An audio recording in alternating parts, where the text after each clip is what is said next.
Hello, everyone.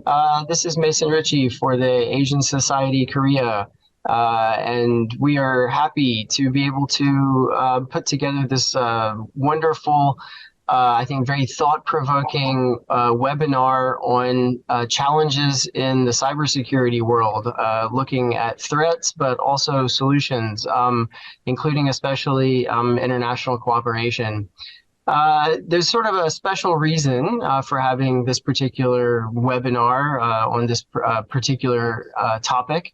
As it so happens, all of our guests here today, who I will introduce momentarily, as well as myself, have made contributions to a recent edited volume that has come out with Palgrave Macmillan on EU and South Korea cybersecurity policy and cybersecurity cooperation. This book was edited by one of our guests today, Dr. Michael Reiterer, who I will introduce briefly, as well as two colleagues, Gyecham Boulay and Ramon Pacheco Pardo, who is the Korea Foundation Chair at the Brussels School of Governance in Brussels. I can take this moment briefly to show you the book right here. It's a lovely volume. And this book came out at the end of 2022. And looks at European Union cybersecurity policy, South Korea cybersecurity policy, and cooperation between the two, as well as larger issues of international cooperation in the cybersecurity area. So we thought that it would be fitting to introduce this book a little bit and to bring in a number of guests who each made chapter contributions or editorial contributions to this volume. So if I can go ahead and make these introductions very briefly, I'll do that, and then we'll go ahead and get started talking about many of the topics and themes in this book, which are, of course, some of the most important that we face today in international affairs. So I'll start by introducing Ambassador Michael Reiterer, the former ambassador of the European Union to Korea from 2017 to 2020. He has also served in other ambassadorial posts, including in Switzerland and Liechtenstein. Currently, he is Distinguished Professor at the Center for Security, Diplomacy, and Strategy at the Brussels School of Governance. He also has many other affiliations in Europe and in Asia as an international affairs scholar and researcher.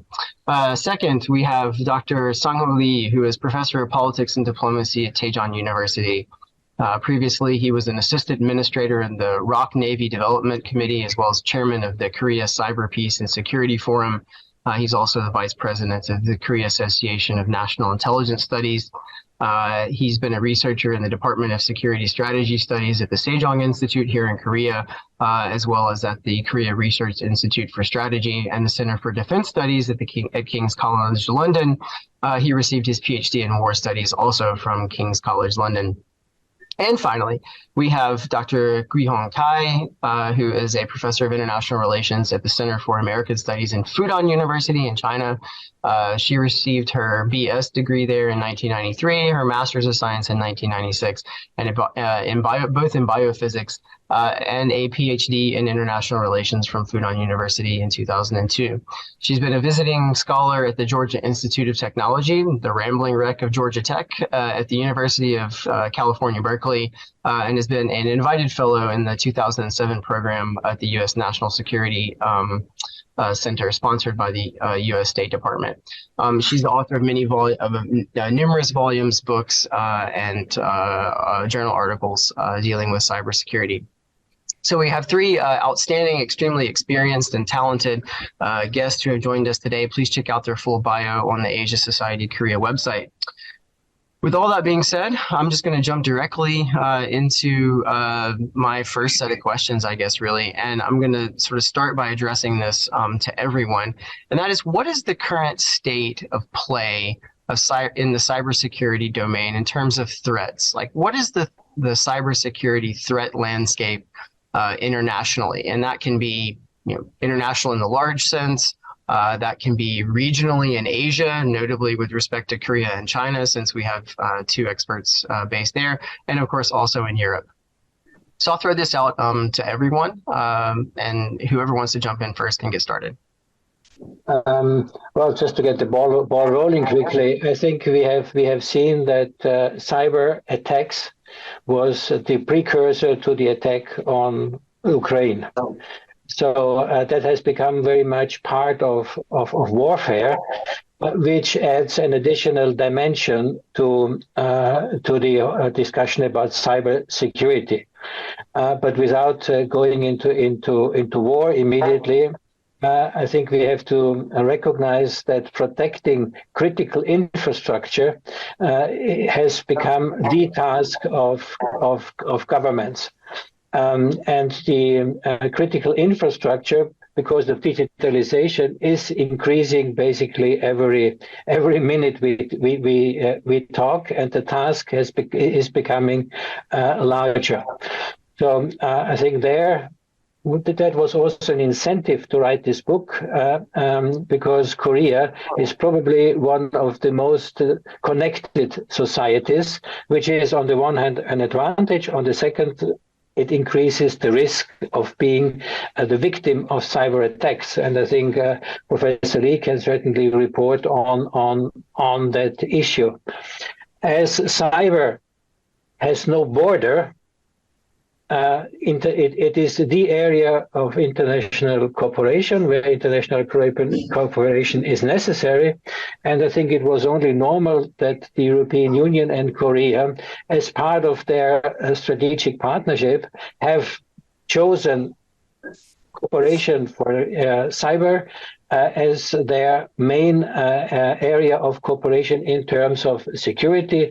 And as a consequence, I think a digital partnership was concluded, which could be helpful in the sense that the title of the book, which is Cybersecurity Policy in the EU and South Korea, from consultation to action, that the action part is finally getting more traction than the consultation part.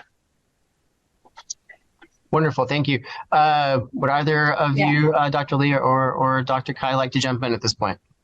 Yeah, I would like to maybe just give some of my personal comments also on this topic. I really think that the threats, cybersecurity threats, is now spreading from the spam and DDoS attacks to ransomware and phishing, from cyber attacks to cyber crimes, and to now data security and supply chain security, etc. And there's one main feature for the cybersecurity threats throughout the world. I think that is while the security threats such as the cybercrime in the low political sphere have a global character, while those other cyber conflicts in the high political sphere often map onto a strong geopolitical dimension. And I also think that is also one of the reasons why why is the importance of such a book to deal with some geopolitical dimension, cybersecurity, as well as some low political sphere aspects. And the low sphere aspects, we see a lot of, for example, the means of cyber attacks are constantly being renovated, and we saw a lot of different attacks, and like on the supply chain, which really seriously affect the normal operation of those upstream and downstream supply chain. And also we see data security breaches occur in manufacturing and other areas and result in malicious theft of important and sensitive data. And we see in recent years ransomware sweeps through key industries worldwide, shutting down business systems and even threatening national economic operations. And especially we see those government entities, defense contractors, critical infrastructure have become the prime targets for ransomware guns. And then I think we also see a very clear trend that is the militarization, and also maybe we can also say the securitization of the cyberspace, which leads to the security dilemma. and prior to the Russia-Ukraine conflict, 77 countries and regional organizations around the world have established their cyber military structures. And now, spurred by this conflict, more countries will definitely strengthen their cyber military capabilities. So this militarization of cyberspace is accelerating, and the security dilemma is intensifying. And we also see that cybersecurity continues to penetrate into the traditional security area, adding to the new conflicts between countries. For example, disinformation issue in recent years has become a widespread political security challenge for governments, and also have even led to intense conflicts between major powers to a large extent. And also a persistent threat of cyber terrorism also exists.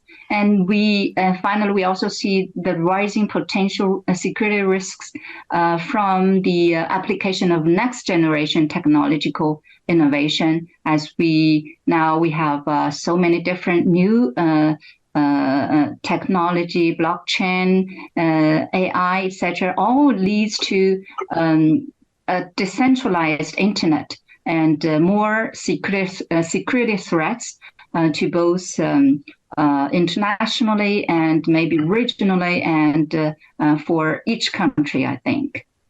Yeah, so for China, we also have a lot of threats from personal to industrial internet, and also to the national level. But for each country, maybe there's some difference. So maybe in terms of personal level, it is individual level, the cyber threats is somewhat more or less similar. But for the national level, is a little bit different. For example, for China, we see the threat about ideological infiltration is a threat in political security. And also we see, and this really leads to some pressure in domestic politics and social stability. And we also think that in terms of some core technology, advanced technology, we are relatively lagging behind. And this is also a kind of maybe a security threat to China. And also in terms of discourse, China is also facing some threat. For example, we are advocating the cyber sovereignty issues, and there are a lot of discourse throughout the world, and this is really related to the discourse power. And of course, we have cybersecurity threats is also related to economic security and national security, like arms race. Many countries are, running into this risks of cyber arms race. I think there are endless cyber threat lists that we can list. I mean, that was obviously a very comprehensive overview of the threat landscape. It's sort of like we got a tour of the Grand Canyon of all of the terrible things that can happen in cyberspace. It's a little disturbing and unnerving to hear that. Professor Lee, I want to get your answer to the same question in just a moment, but I'll just simply say one of the two takeaways that I get from your point, Professor Cai, and that also relates back to what you said, Ambassador Reiterer, is that the attack surface for cyber intrusions is simply increasing. And it's not only increasing in terms of volume, but we're also seeing this greater mixing together of risks that involve the public sector, government, military, but also increasingly the private sector, and how complicated it is to respond to all of those challenges in such an exponentially increasing attack surface. But at the same time, this isn't simply a homogeneous set of threats, right? That there are actually national distinctions. I think that's an interesting point. You know, that some states have different types of specific vulnerabilities than other states do, and you know, some states have, you know, certain you know, capacities for you know, offensive cyber attack that other states don't have, for instance. So there are national distinctions there that I think are worth keeping in mind, rather than simply throwing this out as one big, huge, you know, blob of cyber threat. Like, having some distinctiveness about some of those threats is an important one. Professor Lee, do you want to chime in on this question of the threat landscape, you know, internationally, regionally?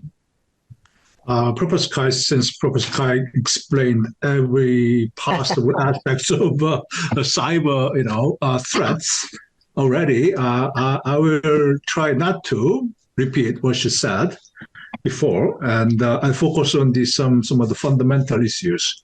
I mean, these days there's no real distinction between physical and cyber domain. Cyber domain has merged with the physical domain. And even the modern warfare, for example, American U.S. military multi-domain operations, for example, has a cyber warfare or cyber operation part integrally integrated with the doctrine.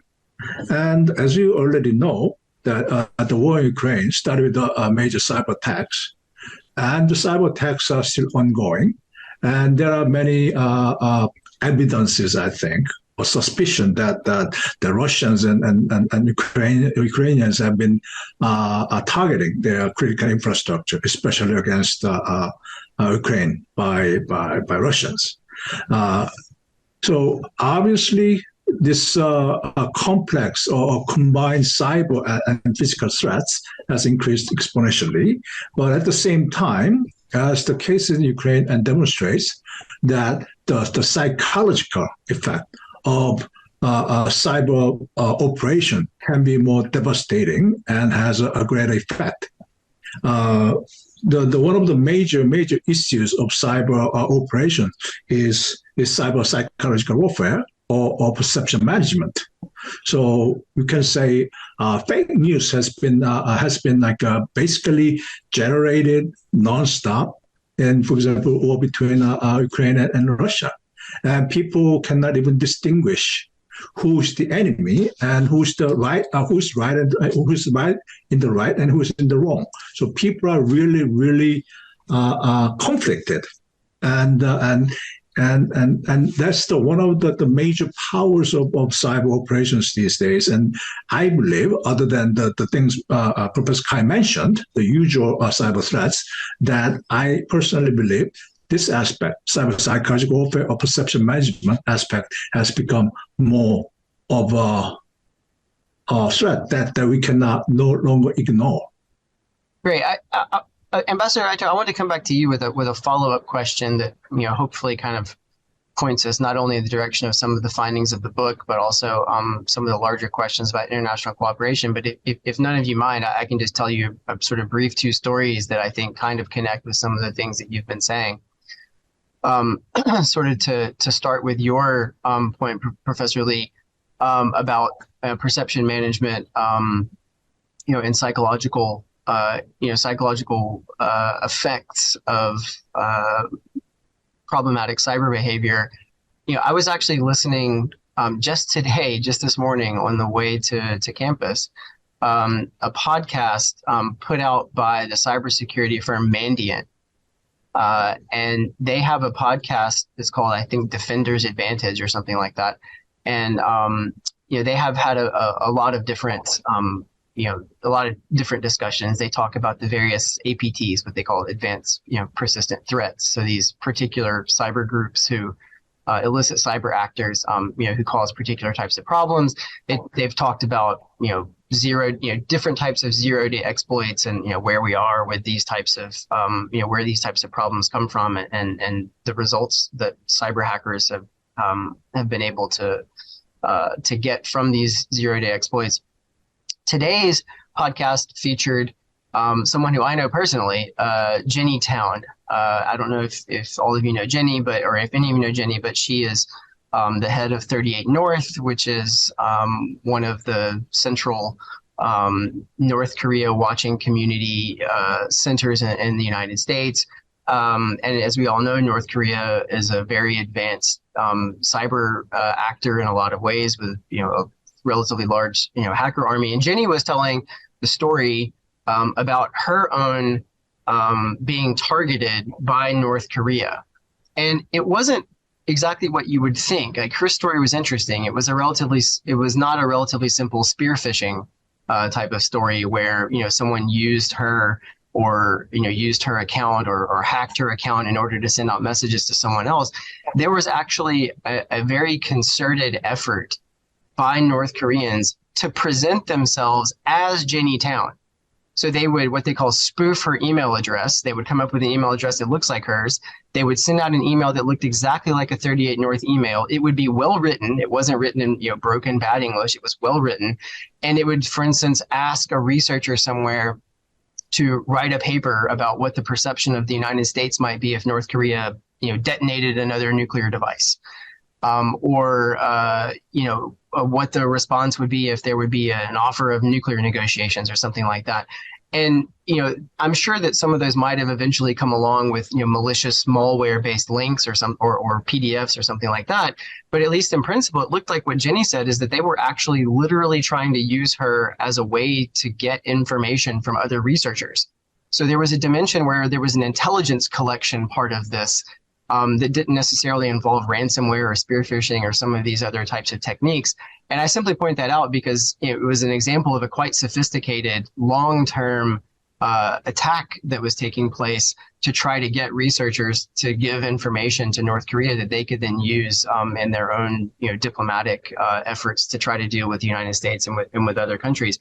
Second brief story, I probably shouldn't say this, but I myself have been hacked very recently.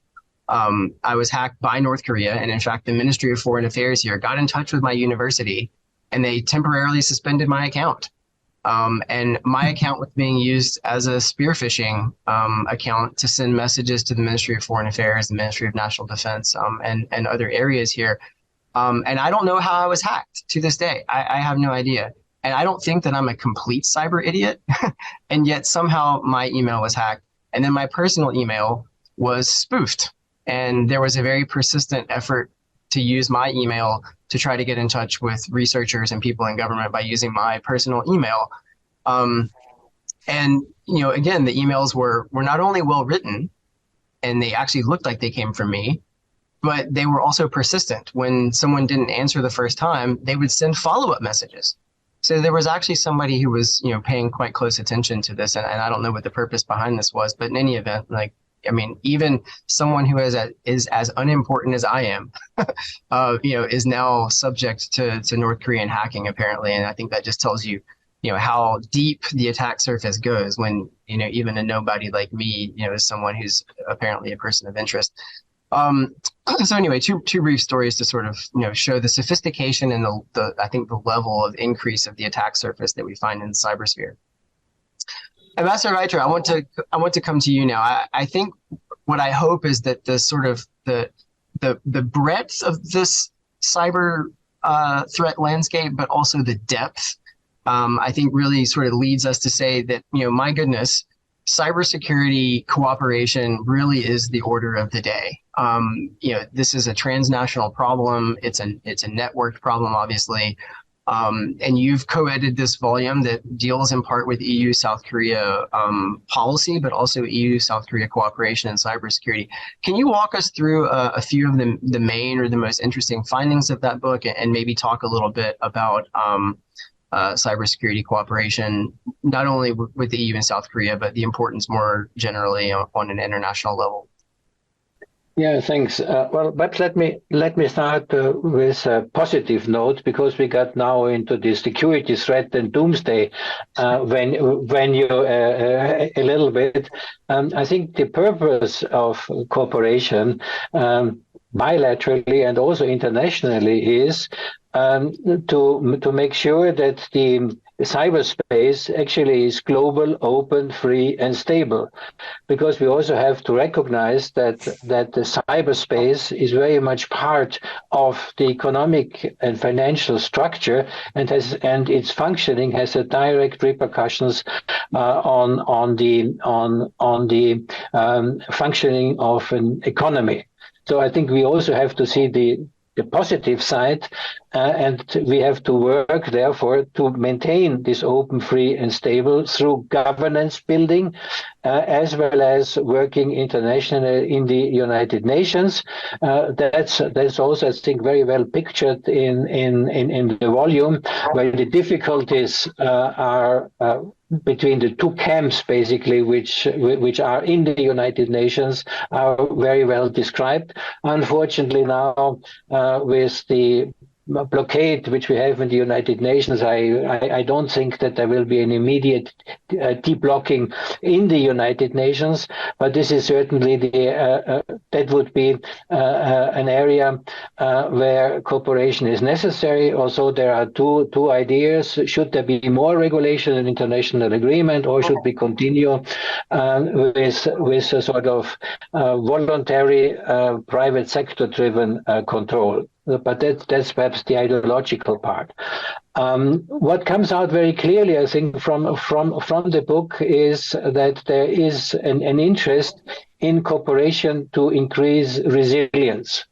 Resilience of the European Union, resilience of Korea, but there are no borders. This is not limited in any bilateral manner. It's also one can ask oneself, what is the best manner, resilience or deterrence, or a combination of the two? I think the European answer basically is to rely very much on increasing resilience, but also deterrence in the sense that if one member country of the European Union is attacked, then this is regarded to be an attack on the European Union, and that would have a stronger reaction. That was also, by the way, picked up by NATO, which was also thinking, well, if there's a serious attack on one partner of NATO, that should be considered as an attack on the whole. And that would then also lead to the response.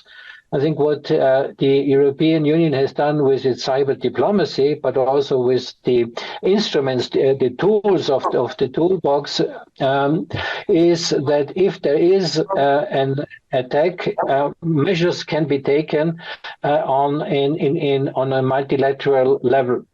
And I think that came also out very clearly that Korea would be interested to join a multilateral response to cyber attacks, because that would make it more effective and also would give a larger comfort zone in order to respond to these attacks. I think another very, very interesting feature of the book was whether the principle of arms control are applicable to the cybersecurity. I think that has been dealt by several authors, and I think this is certainly a venue to follow up, and I think was innovative approach. You yourself, Mason, you have made a comparative analysis of cyber threats, and I think also in the context of what can be done by middle-sized or pivotal states, and I think this is also an interesting area. Last but not least, I think the cyber crime has been treated extensively.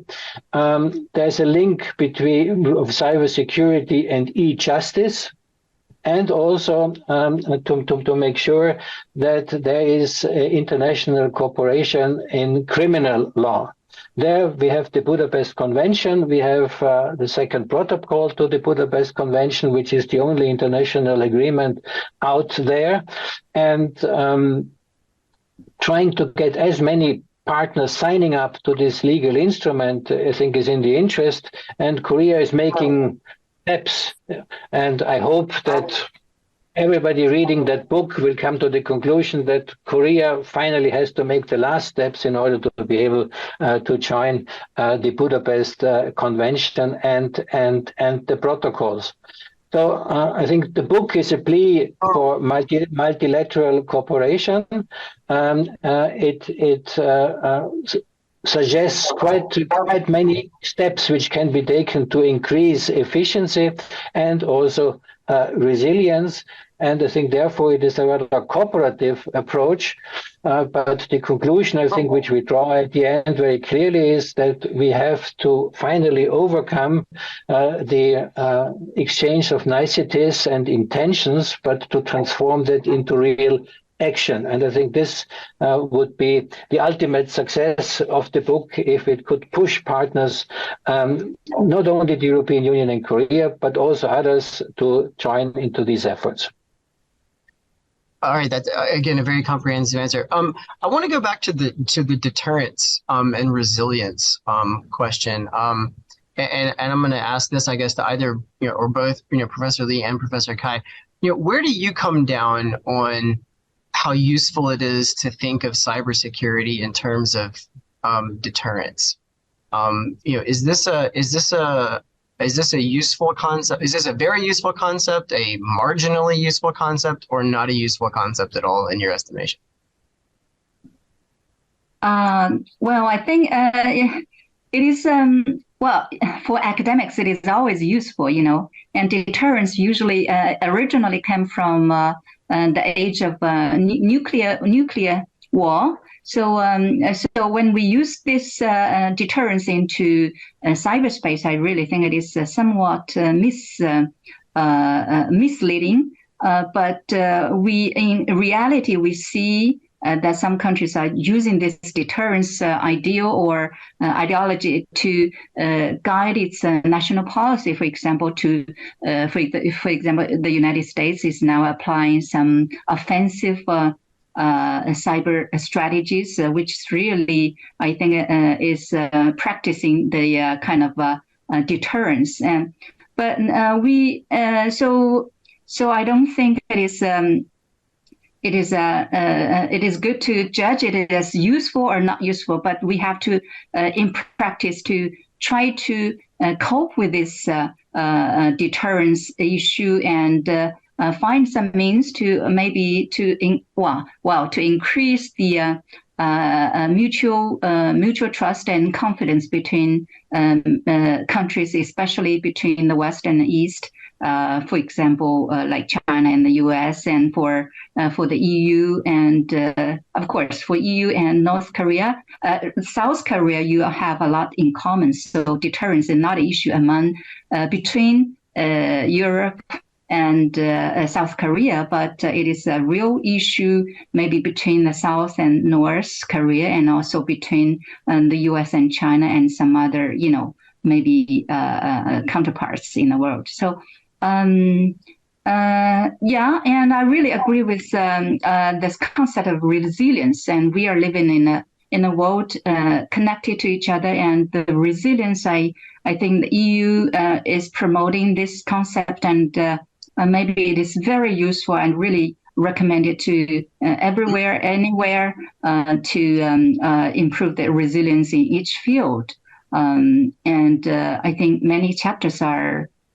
several chapters are dealing with this. I really agree with them.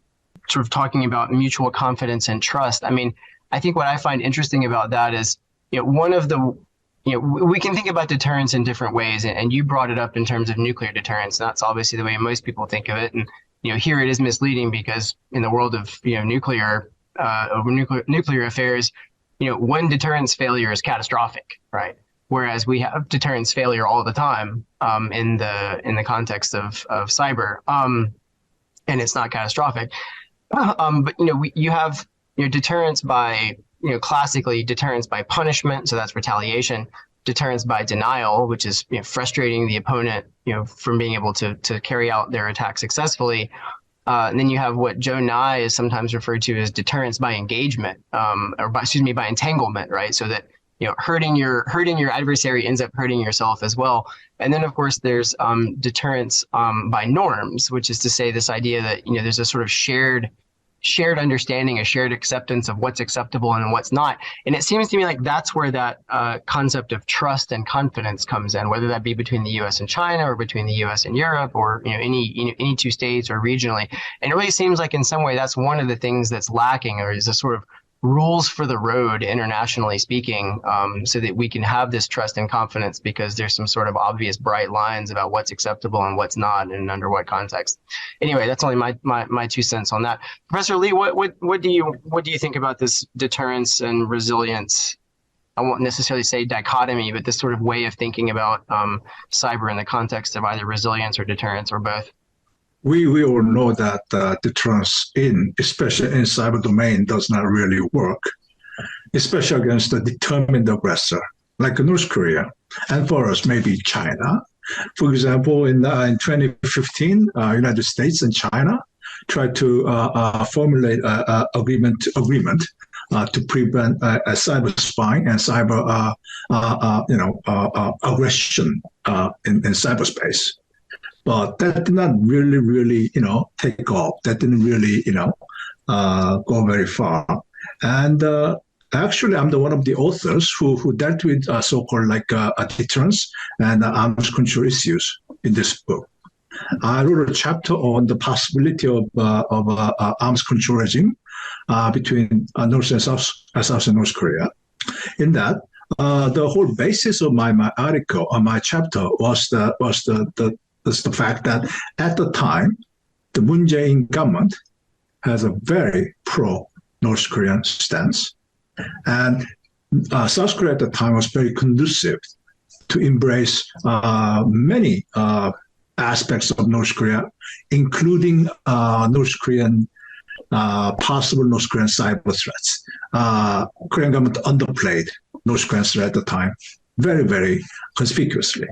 So I had a difficulty actually envisioning whether it is actually possible to come up with an idea for arms control, even if the whole environment and the setting was very favorable for some sort of agreement to be realized between the parties. So I explored many possibilities. I explored many previous arms control regimes, such as out of space to chemical warfare convention. I even dealt with verification issues and such. But I really labored to come up with a very, how should I put it, like a feasible, actually applicable, alternative to implement this idea. But I don't think I did a very good job in that, because I, deep inside, I had a strong belief that it is, as it's been previously demonstrated repeatedly, having any kind of binding agreement with North Koreans is just virtually, impossible.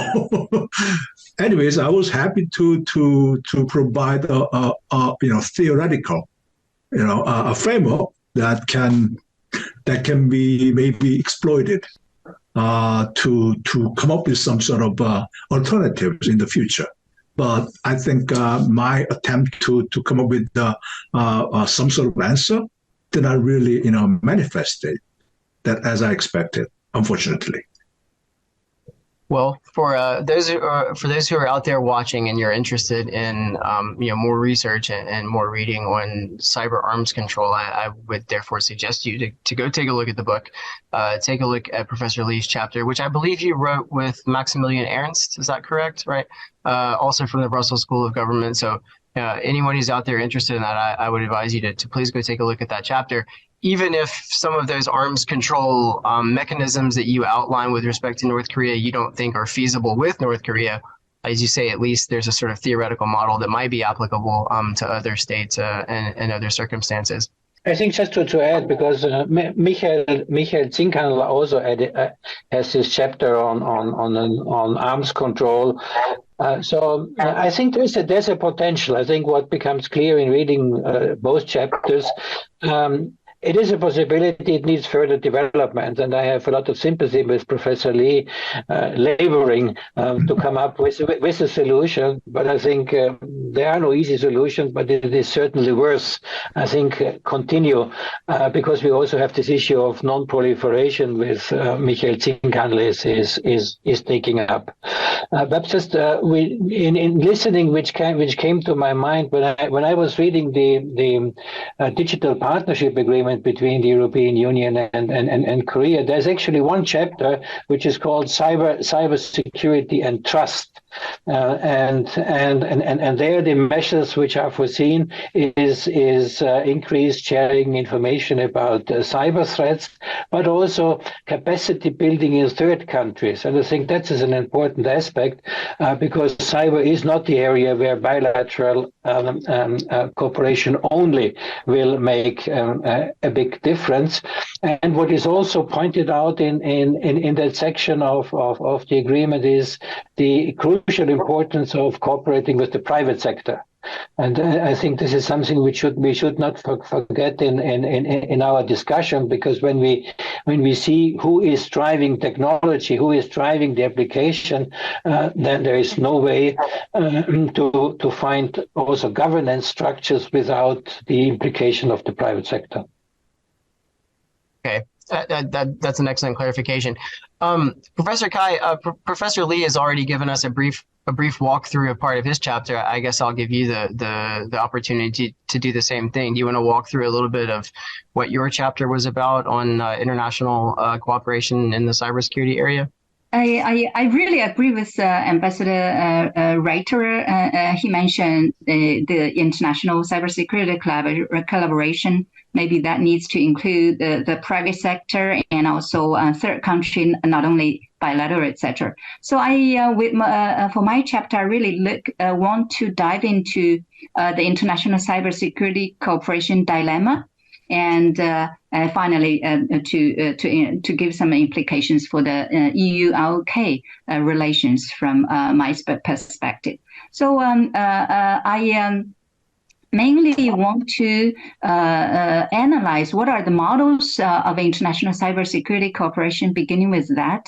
Maybe the models, we know the global level, regional level, and bilateral level, but we see the mechanisms can be further divided into like international conference mechanisms, international organization mechanisms, and international treaties and soft law.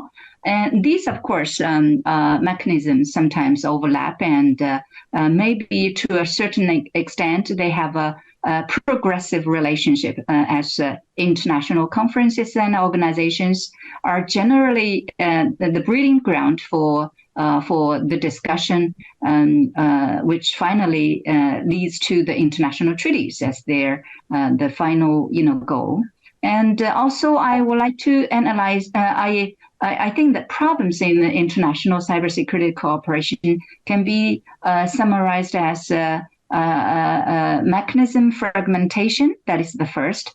That means the increased density of mechanisms, as I mentioned, the blurring of boundaries of the topic areas, as well as the diversification of actors and confusion related to the governance models and responsibilities. And this kind of fragmentation may lead to the excessive proliferation and the lower effectiveness in the cybersecurity cooperation. And we also see the poor effectiveness. And we know that effectiveness of international mechanism can be analyzed in 4 criteria: whether it serves and promotes cooperation, whether it regulates and restricts, whether it punishes the non-cooperative behavior, and whether it has an exemplary role, etc. So from all these 4 aspects, we see that the cybersecurity cooperation on the international level is now unsatisfactory in all aspects. And we also, I also would like to mention the problems in the international cybersecurity cooperation. That is the geopolitical tensions, which are I mentioned as a kind of a confrontation between camps, because now we see like the in the current world, we see maybe we can say two camps in this field, or generally many other fields as well, which one camp represented by two groups refers two groups of countries that disagree on the cybersecurity issues. And the first camp, of course, consists of developed countries headed by the United States, and the second camp consists of developing countries represented by China and Russia, etc. And also, I think why there are so many international cybersecurity cooperation dilemma. I think there are maybe both objective factors as well as subjective factors. The differences in interests due to gaps in national power, and also cost sharing and benefit distribution, technical uncertainties. These are objective factors. And then for subjective factors, maybe include the stereotypes, misperceptions magnified by the characteristics of cyberspace, and also the application of traditional security methods in cyberspace, etc. And I think these analyses could be a primer for on the international cybersecurity cooperation in EU-Korea relations.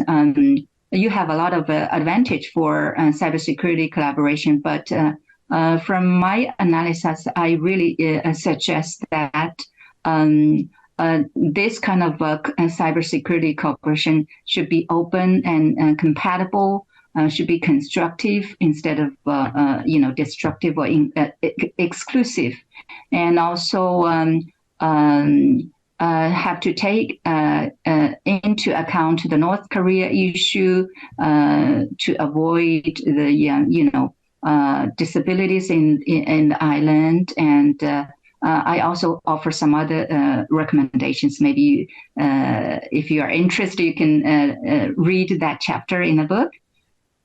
Great, thank you. Great, thank you so much. Again, that was a really comprehensive rundown of your chapter. So again, I encourage everyone out there, not only to get the book, obviously, but also to take a look at the chapters by Professor Cai and Professor Lee. I'll just say we only have a few minutes left, and I guess I have sort of two last questions, and I'm going to give one of those questions to Professor Lee and give you about a minute or so to answer, and then I'll let Ambassador Reiterer take us home with a final question. So, Professor Lee, my final question for you is this.